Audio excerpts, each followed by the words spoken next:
All right. So what do we got today? So today, here, I'm going to try and send you a picture of this because I doubt I could verbalize it. Okay. But, I'm just going to send you a picture of both sides of this. Hopefully we can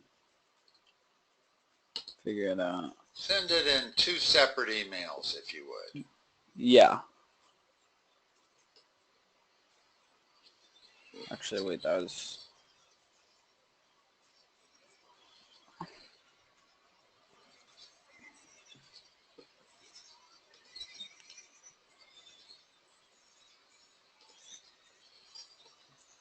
Okay. Tell me when it's sent. I'm always curious as to the amount of time it takes from when it says sent on your end to when I actually get it. Okay, I'll tell you. Okay. Sorry, that picture was just blurry. Okay. If you're using an iPhone, then send it as a large image, not a small image. Yeah, okay. I think I got it. Okay.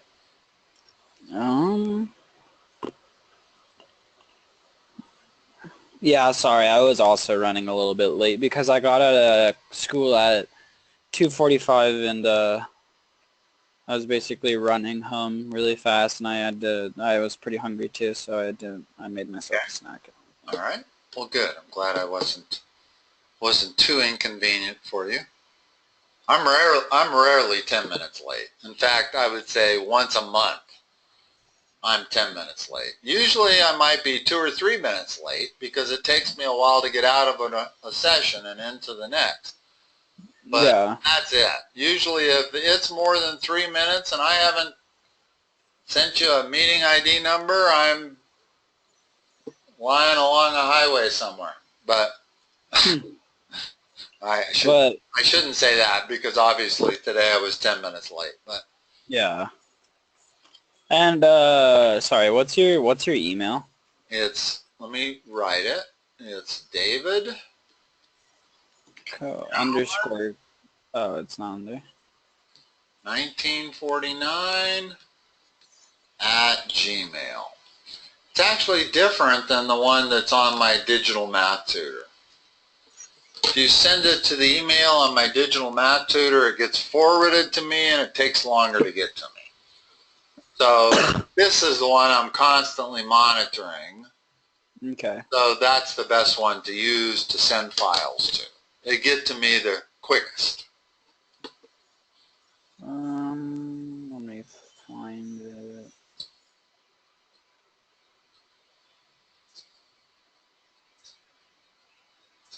This is one of those ones where when you type in the first 2 letters of my name, it should give you a choice of defaults and let you pick. I don't know why my phone just doesn't do that. Huh. Okay. Yeah, because I've thought that you've sent something to me before. Yeah, last time I was sending you pictures, but it just didn't. I don't think it just sends. I don't think it saves on this phone. Yeah. Okay, I got this one. Yep. It is weird that it doesn't default to that when you type in the first couple letters. All right, let's see, I got to rotate this 1, 2, 3 times. And then I got to zoom in on it. Where should we start? Let's start at 2, or 6, or, sorry. Go to 6, that one, yeah, that long one. All of them? Okay. Yeah. Okay, let me do this. Let me blow this up and get it so that I can write on the documents. Turns out that's the easiest way. So what's f of 0? Sorry, I'm also sending you another picture. Give me a sec. Okay, that's fine.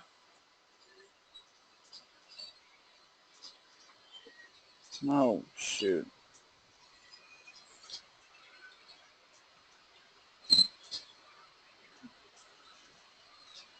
Well, this is going to give us plenty to work on if we work on 6 and 7. So I wouldn't worry about too much at the moment. Wait, so 7 is all of 7 is in there too? Uh-huh. Okay, yeah, that's what I wanted to work on too. So let's look at 6. What's f of 0? So f of 0 is what, negative 1/3 x plus 2, right? Well, the secret here is you plug in whatever's in the parentheses in for x. Yeah. So it'd be 2. 2 is that. What's f of minus 5? Shoot. I don't know, whatever negative 5 times negative 1/3 plus 2 is. Okay, so here's how we should do it. Always. Just plug it in. And then simplify. That's a positive 5/3 plus 2. So it's 2 5/3. That's 11/3. In other words, I'm going to convert it. I think improper fractions are the best possible answer in math, not proper fractions. Okay. That is equal to 3 2/3, but you can't do anything with that answer. In other words, if you have to do anything more, you want it in 11/3 format. So I always leave my answers in improper fractions. I do not change them to proper fractions. Okay. Now, this one, meant to put a parentheses there. It did. Start from the inside out. What is g of negative 2? So g of negative 2 is what? Negative 2 plus 4. So that's 2 squared, which is 4. 4 minus 7 equals negative 3. Okay. So this problem really is, what is f of negative 3? That's how you do these composites. You do them from the inside out. Now, go back to the f function. What's f of negative 3? It's, what? That's just 3, right? Huh? That's 3. Okay. Yep. That's the way we do it. Now let's go to D. Well, if you understand composite functions, then you know that the function of its inverse is equal to the number. That's the answer. The function of its inverse is equal to the number? What is? Sorry, what does that mean? By that I mean f of f inverse of x, whoops, that's a 1, is by definition x. So the x on the inside would be the same for both? Well, in this case, the x on the inside is 1. Yeah. So the answer is going to be 1. Oh, okay. Okay. Is that the same case for E? We could go through all of the effort to figure it out, and it would be a lot of effort. We could certainly do it. Here's what we would do. We would have to figure out the inverse of that function. Yeah. You know how to figure out inverses? You basically put x equal to y, right, instead? Right. In other words, you start by making that a y. Then you switch the variables and you solve for y. Uh-huh. And if we were to do that, and then figure out what g inverse of 1 is, we'd come up with a number. And then we would plug that number into the g function. And guess what? Our answer would be 1. 1, okay. But it would take us like 5 minutes to do all that. So what's really worth knowing about inverse functions is the function of an inverse function is equal to x. And, well, that's equal to 17. This equal to 1, and that was equal to 17. And it works in reverse.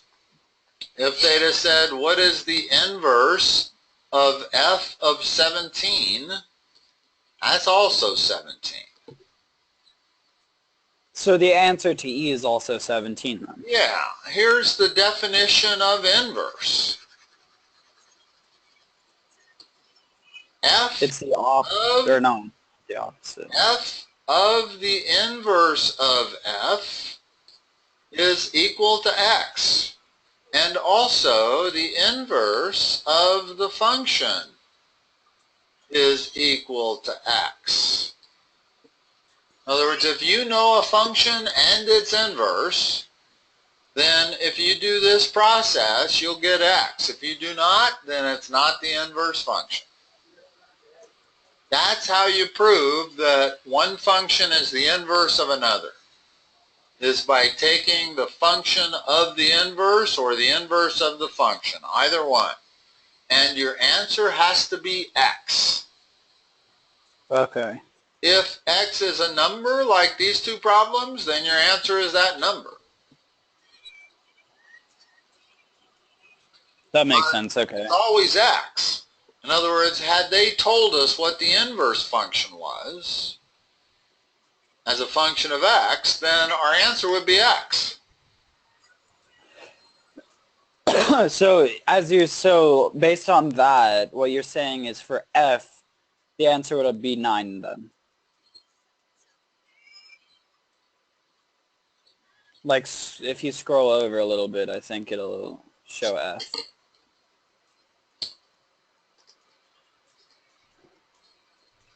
The last one.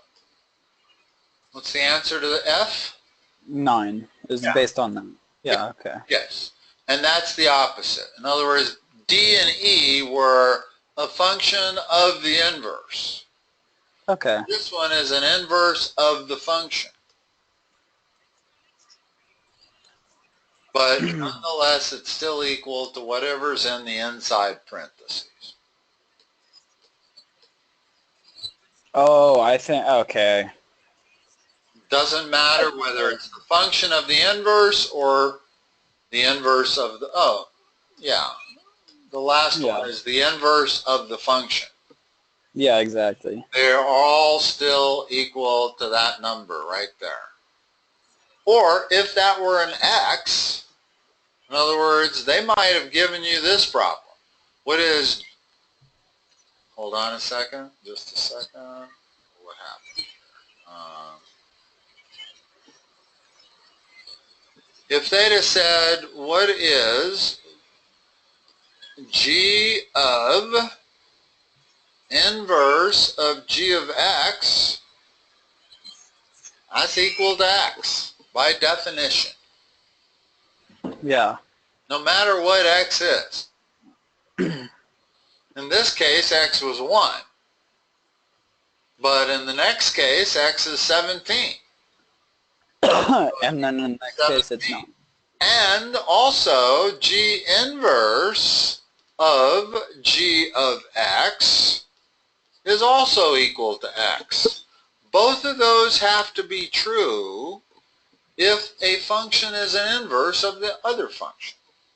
Yeah. If it's not true, then one is not an inverse of the other. So that, by definition, is equal to 9.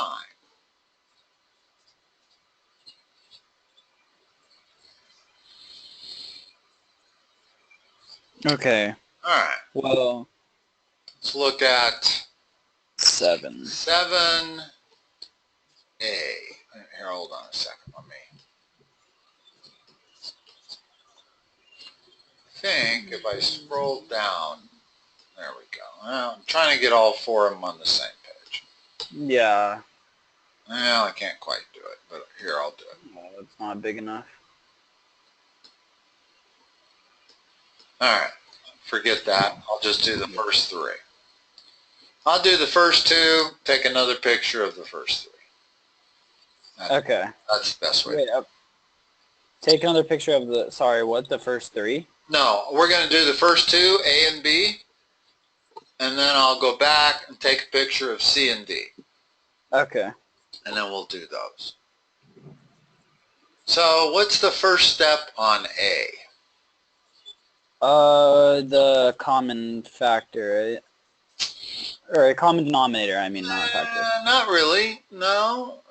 Or the I've factor, got though? a number equal to a rational quotient. How do I normally solve that? Well, do you, Here's a good thing to remember. Get rid of denominators and parentheses when you're solving equations. multiply both sides, well, yeah, multiply both sides by 4x squared minus 1. Now that gives us this. In other words, once you eliminate denominators, the problem gets a whole lot easier. Right? Mm-hmm. Don't have denominators, it's a piece of cake. It's just combining like terms now. What do you get? Let's put everything on the left side.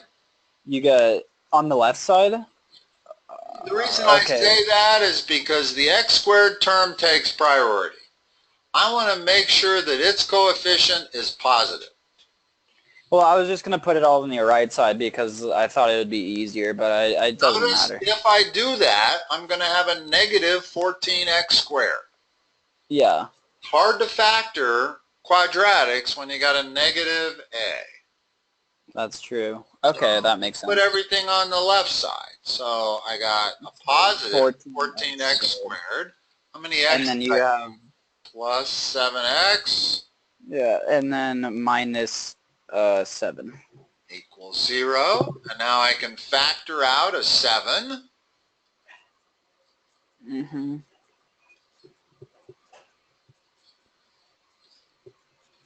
And that is 2x plus x minus 1. Yeah.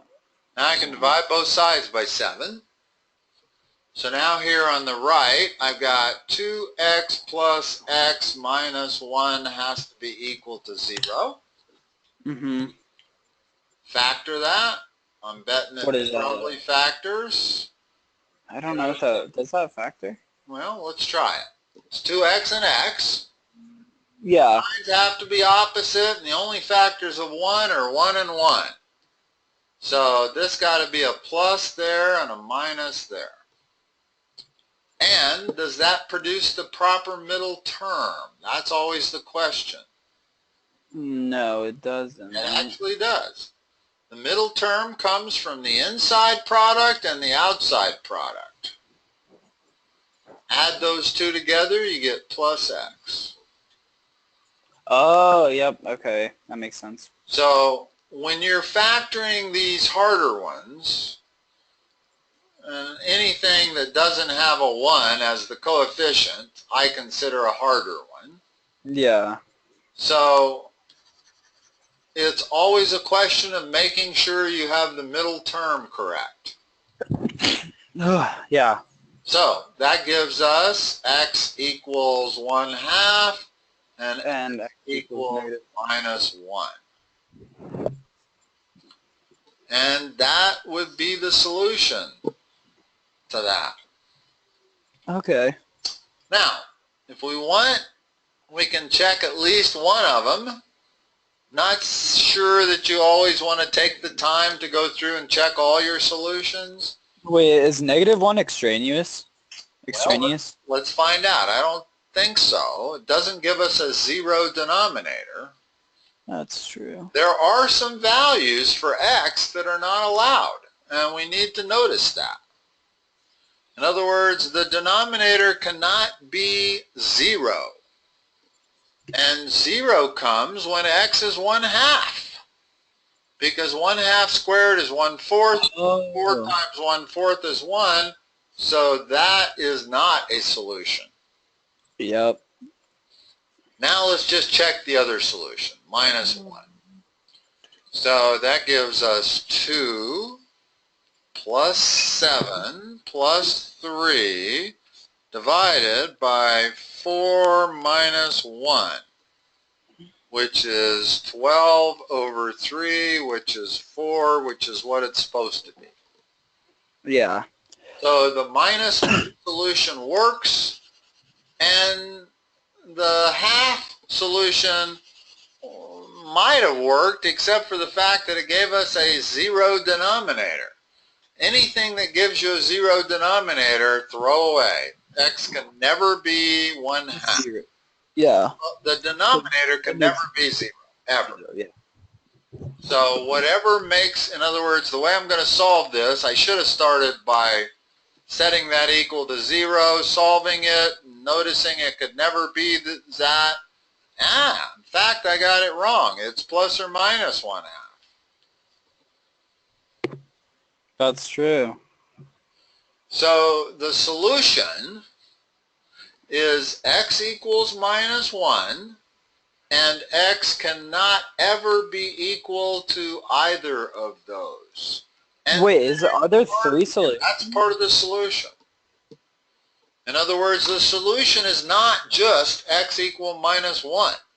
The solution is x equal minus 1, and x cannot be ever plus or minus 1/2. Mm-hmm. That's part of the solution. Yeah, okay. Okay? In other words, that overrules everything else in math. You cannot divide by 0. No matter how much you factor something, or get rid of it, or cancel it. If the denominator is 0, then x cannot ever be what it takes for the denominator to be 0. All right. I think B is actually super easy. Yeah, it looks pretty easy. Because what's the common denominator going to be? it's going to be 2 parentheses x plus 4. And then you just, and then what you do to the bottom, you do to the top, right? What's that numerator? Oh, the numerator is going to be 12 for the left part. And then 12 equals x. Same denominator. So the answer is 12 plus x divided by the common denominator, which is 2x plus 8. Sorry, I wrote that. Wait, is it plus though? Because it says it's the equals sign. My mistake. Sorry. In fact, yeah, I was thinking plus the whole way. We don't need a common denominator. Cross multiply. Really? Yep. Whenever you have a fraction equals another fraction, just cross multiply. Now, might actually be easier to find a common denominator. Yeah, in this case. It probably is. Let me show you why. If I find a common denominator, I get this. Well, what is that? That answers the question right there. What's x? Yeah, 12 equals x. Yeah. In other words, if the denominators are equal, then the numerators have to be equal. Yeah. Okay. However, I didn't actually need to find a common denominator. I could have cross multiplied, and I would have had 12x plus 48 equals x squared plus 4x. Actually, And then you would have been a little harder, because now I have a quadratic. I got x squared minus 8x minus 48 equals 0. Mm-hmm. Now I get x is 12 and 4 well, would be yeah, so it's x plus 12 and x equal minus 4. How'd that happen? How did I get a different solution than I got the other way? Oh, because the 4 is extraneous. The minus 4 is extraneous, right? Because because I cannot divide by 0. Exactly. Yeah. That's how. So it just x equals 12. Yeah. Okay, so maybe the way that you just find the common denominator and then do that, then it just excludes the extraneous. Yeah, exactly. It didn't involve quadratics if I did it that way. In other words, if I can convert this to 12 over the same denominator equals x over the same denominator, then I know what x has to be. Yeah, and I don't have to do any quadratics or factoring or elimination of extraneous solutions or any of that. Yeah. And do you want me to email you the other two, or? No, I got them right here. Oh, okay.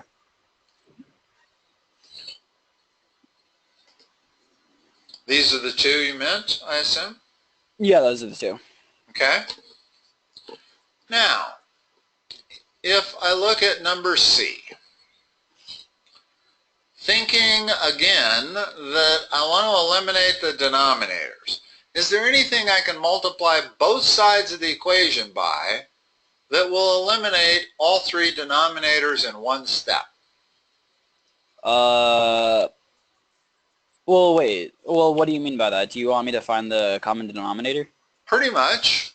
Okay, Between well, all three denominators, what is the common denominator? the common denominator is going to be x plus 4x minus 4. Which is x squared minus 16.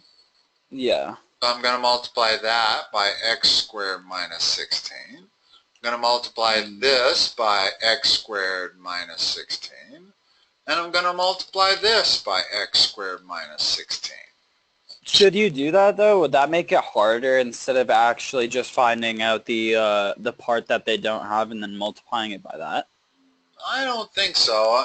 Usually I find that when you take an equation that's got three fractions, if you can eliminate the denominator, you turn it into a really easy problem.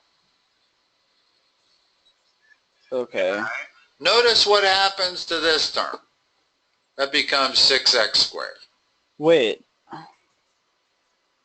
I'm multiplying every term in the equation by x squared minus 16. Yeah, and the 3 minus 3x, but... Well, that's going to be now times x minus 4. X minus... Yeah, okay, okay, I see what you're doing. This Okay. one's going to be 4 times Plus. x plus 4. Or, yep. Now I got this equation. Which equation's easier to work with? One with no denominators. Yeah, exactly. Okay, let's expand it up here. I got 6x squared minus 3x squared minus 12x equals 4 times, yeah, no, plus let's 16. expand it, 4x plus 16. Well, now it's just a quadratic. Okay, combine the x squareds. I got 3x squared. I got minus 12x minus another 4x minus 16x. And I got minus 16.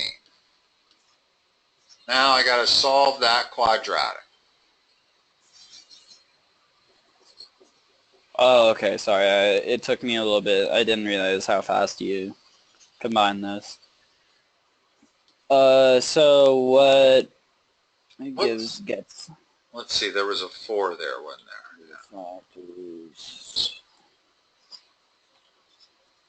Oh, hold on. No, 4x plus 16. 4x. There was no 4 there. I already multiplied everything. Yeah, exactly. Okay. So my guess is this will factor nicely. Just because what the heck are they doing putting it on here if it doesn't factor nicely? Exactly. So 3x and x. Well, I'm guessing 4. No, 4 and 4 doesn't work. 8 and 2 doesn't work. Well, hold on. Well, that's 30 plus 8, 48. What's 48? What adds, or, yeah. Wait, no, multiplies the 48, adds the 6. You can't really use those rules. When this coefficient is different than this coefficient, when this coefficient's different than this coefficient, then you got to throw all those rules out the window. You just have to trial and error. I know the signs are opposite, so I know it's either plus minus or minus plus. But now when I look for factors of 16, I don't seem to be able to produce that middle term. Certainly 4 and 4 do not. 8 and 2 do not. Oh, is it 12 and 4? But 12 times 4 doesn't equal 16. Wait, hold on. That wouldn't produce the middle term anyway. Wait, is it 3 maybe? No. Now it's got to be factors of 16. The only Is it? factors of 16 are 16 and 1, 8 and 2, and 4 and 4. So it's Wait, got hold to be on. one of those sets of factors. Hold And on. none of them work. Hold on. So Which 3x. the answer has to be from the quadratic formula, which is stupid, ridiculous, that they make you use the quadratic formula to solve this. Yeah. And in fact, it makes me think that I might have made an error in my math. No. Wait, hold on. Hold on. I don't see where I would have made an error. In other words, this looks correct up here. I've got 6x squared minus 3x. Ooh. That's 3x minus 4. Yeah. You know, I might have made an error. I might have got my song wrong, or my sign wrong here. Now, let's go back here a second. So what I've got here is 6x squared minus 3x times an x minus 4, right? Yeah. And all of that equals 4 times x plus 4. So if I do the math, I get 6x squared minus 3x squared plus 12x. I did make a mistake. That was a plus. Equals 4x plus 16. Now if I do the math, here, let me erase some of this wrong stuff. Amazing how one little error is all it takes to throw you completely off. Well, also, I think I actually factored that one that we were just trying to do, too.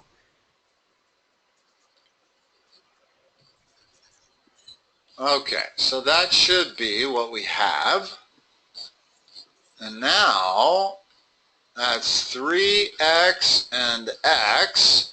It's plus minus or minus plus. And now 8,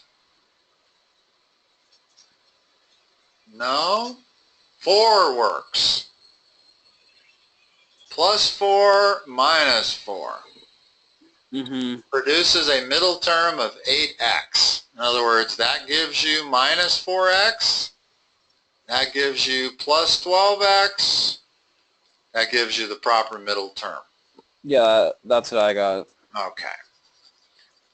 And there was a situation where I knew this problem was so complicated, there was no way they were making you have to use the quadratic formula on it. And I was right. It meant I had made a mistake in my math. So the answer would just be x equals, what, 4 over 3? That's the only answer because the other one is extraneous. Correct. That violates the domain right there. Yeah. Priority. And there is another provision here that really can't be ignored. In other words, it would really actually be incorrect to say x equals 4/3. The answer is x equal 4/3, and x cannot be equal to plus or minus 4. Not just 4. X cannot be minus 4 or plus 4. Violates the domain on all 3 denominators. Violates that domain, violates that domain, and violates that domain. So if you don't give that as part of the solution, you're really not giving the entire solution. And, excuse me, there's a not equal sign there, not an equal sign. You see why? Now, you may or may not lose points if you were to give an answer of x equal 4/3 only. might not lose points if you don't specify that x cannot be plus or minus 4. But you might. You might lose a point. If I was the teacher, I might take off a point if you didn't put, you didn't put that part of it. In other words, this is a restricted domain. I can't just say x is equal to 4/3. There are some values that x cannot be equal to for this equation to make sense. Well, hold on a second. No, I'm sorry. I'm completely wrong there. Once you solve for x and it's equal to 4/3, then you don't have to put what x can't be equal to. Obviously, it can't be equal to anything but 4/3. I'm not sure what I was thinking, but you know what I'm saying? Yeah. All right. So you don't need that. The only answer you need is x equals 4/3. Okay, and I'm also sending you another picture of some problems that we can go over because I was kind of confused about these. I answered them. Okay. I'd like to. Do we need to go over D? Well, actually, we went over D in class. Sorry, this is I told you. D's pretty that easy I have a, anyway. Yeah. Yeah, no, I told you that tomorrow I have a test, right? And this is the review guide. Okay. Go ahead. That we're going over right now. And I should have just sent you an email. So I'll tell you when it's done sending, I guess. All right. Oh, I think it's sent. Yep. Yep, there it is. Okay. And I'm just unsure about these. I just want to kind of go over them. Okay.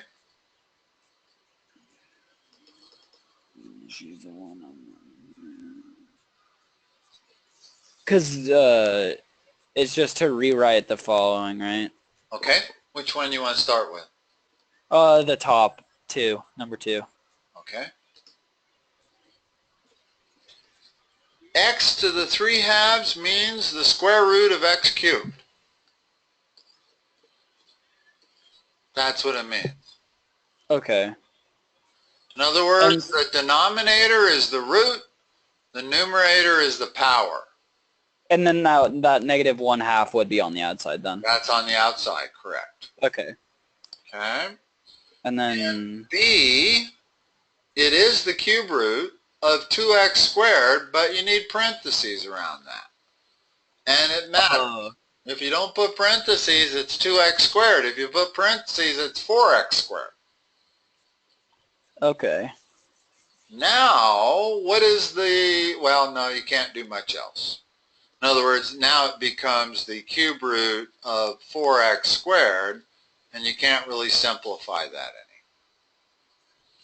And either answer is probably okay. Okay. Number C, cube root, that should be a 3, not a -3.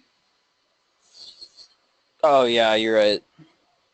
And it is x to the 1, and the 2/3 is in front. So that's fine as long as you change it to a 3. Okay. And then number 3 is the 7th root of x to the 4th, which comes out to x to the 4/7 times 5. That's good. Mm-hmm.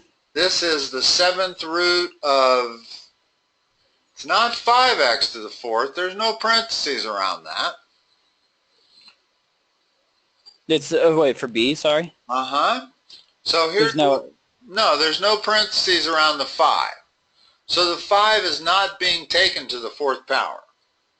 Okay. So it's really 5 to the 1/7 power times x to the 4/7 power. Oh, really? Uh-huh. Oh, okay. Because the 5 is not being taken to the 4th power. If there were parentheses around it, it would be different. Then it would be exactly as you wrote. But without that parentheses, then the 5 is just the 7th root of 5. That's the only thing that's being done to the 5. And then I'm taking x to the 4/7 power. So that would definitely be the answer. And over here, you've done it exactly right. Notice the difference between these two problems. They're not much difference, right? Yeah. The parentheses are the only difference. Well, I think you meant 4/7, first of all. Oh, yeah, sorry. Okay. I mixed those around, yeah. That's okay. That's the correct answer. Only because the 5x is in parentheses, it's all being taken to the 4th power. So I'm going to leave it in parentheses here. Whereas over here, it was not in parentheses, which means it's only 5 to the 1/7 power times x to the 4/7 power. Mm-hmm. All right. You good with both of those? Yeah, and I'm going to send you a picture because I'm still not completely solid on inversing, so Okay.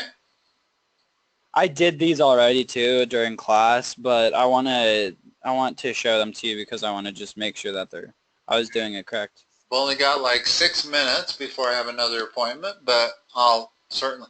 Inverse functions are actually pretty easy. There's really only 2 rules. You switch the variables and you solve for y.